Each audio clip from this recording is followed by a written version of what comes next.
went missing. It's a Saturday. And when her family didn't see her or talk to her on Sunday, the next day, they became concerned. When we found out on Monday where she was supposed to report to work and she didn't, we were alerted that there was something that was amiss. When we couldn't find her ex-husband and we continued to roll this investigation out as a fluid investigation, we quickly went from a recovery and rescue to a homicide investigation. It's very difficult for the family and for the friends. We hosted a beautiful candlelight vigil here for all those that have worked with Kelly. For those that don't know the story, she has retired from this office. She was a secretary for this office. She worked at the County Board of Commissioning as an employee after her retirement. She is loved by many. She's got a great demeanor, a great personality, and her life was snuffed out by domestic violence at the highest level. During this entire investigation, we used you to help us.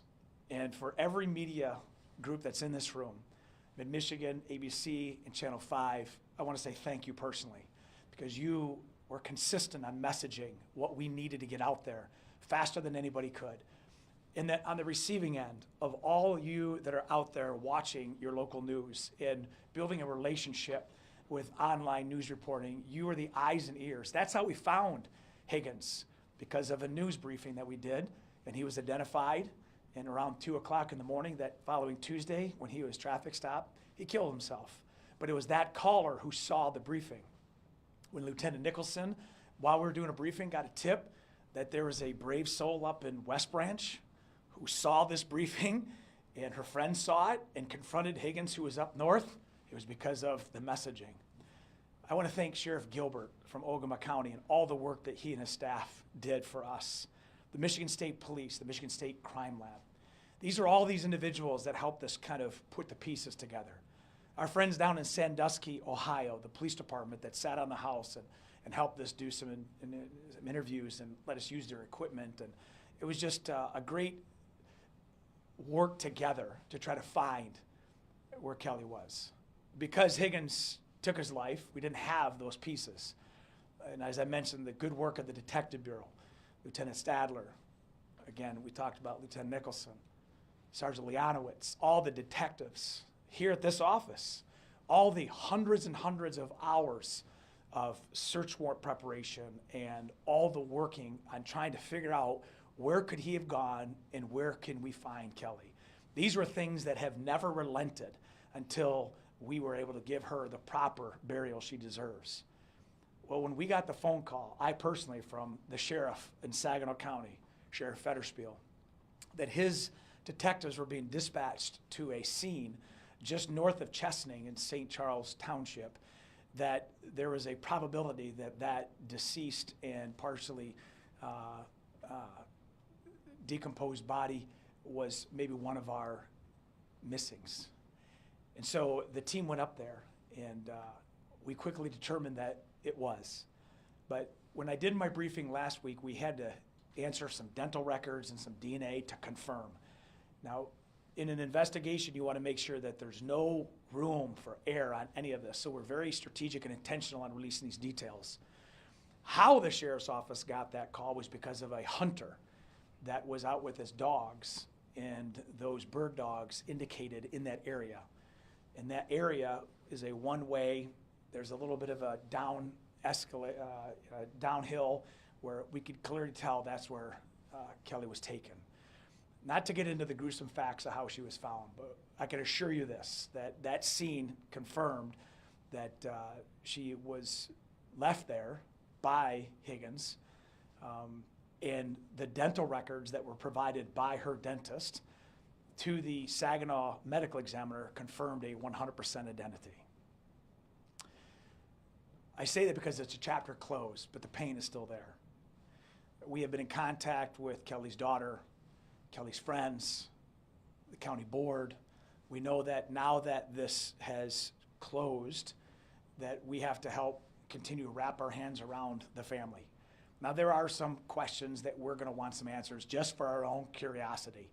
We want to make sure that there weren't anybody else involved, and as of right now, we don't see that. What we do find is this is most likely a very premeditated occurrence. Higgins knew what he was doing, knew where he was going. He was fully responsible. The work that's been done behind the scenes, again, is endless. And to everybody who had a hand in it, I want to end and say thank you. We're going to open it up for a few questions. But again, this will be the final briefing on this saga and this tale of terror that has now come to an end. And to the family, we're going to stay with you. Questions? Yes? For the last month and a half, your head hit the pillow every night knowing that she was out there, but you didn't know where she was. It's going to be a different feeling tonight. How does that feel for you? So the question is, how does it feel when we now know that she's been identified and recovered versus not? And it's mainly for the family, because I can't imagine, we deal with tragedy all the time, and the loss of life is tragic enough, but the loss of life and not knowing where that individual was is a double sting. And because people knew her and had worked with her, you're right, that was something that never left our mind. When it hit me was Thanksgiving. You know, here we are celebrating with families knowing that she is still unfounded and disrespected and without dignity, and that's a gnawing feeling to any investigator. As I said before, this was not a whodunit as much as it's a wheredunit. And when you have a crime scene from West Branch down to Ohio, we held back no assets to try to locate. And again, it was because of that hunter and the fact that this media was able to use their platform to get that message out. Everything came together. I spoke with the hunter myself yesterday, and I will tell you that he is moved and shaken. His wife and he had a conversation. Clearly, he'd never seen anything like that. But if you're watching right now, sir, you did the right thing, and I appreciate you, and the family appreciates you. Was there something that surprised you with it? I mean, I know your scope was rather large when this started, but to pare it down to Saginaw County would seem to be a different piece of the puzzle. Was this surprising to you that it ended up in Saginaw County? The question was a surprise to be in Saginaw County. We had different phases of interest, and clearly you were here when we moved from Ohio up here, and we concentrated, from, Ogama down here. We had the UP in our sights, but truly the concentrated area was her home in Flushing all the way up to Ogama and something in between.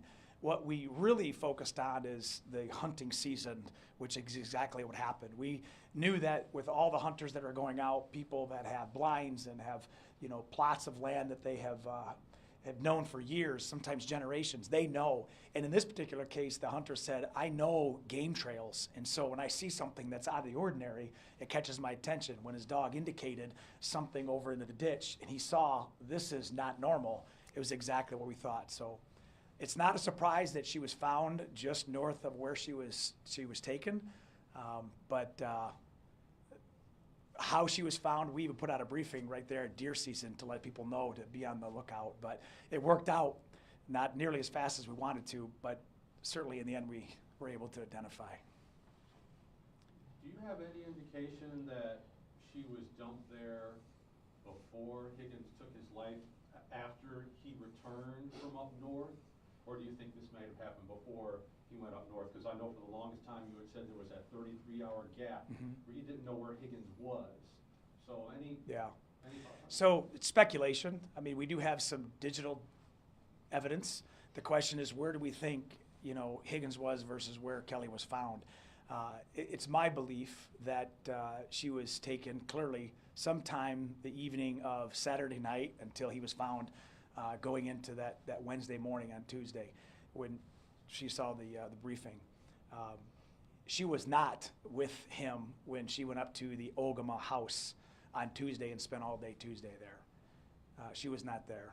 So I would have to say it's between Saturday and probably Tuesday morning, early morning, that she was left there.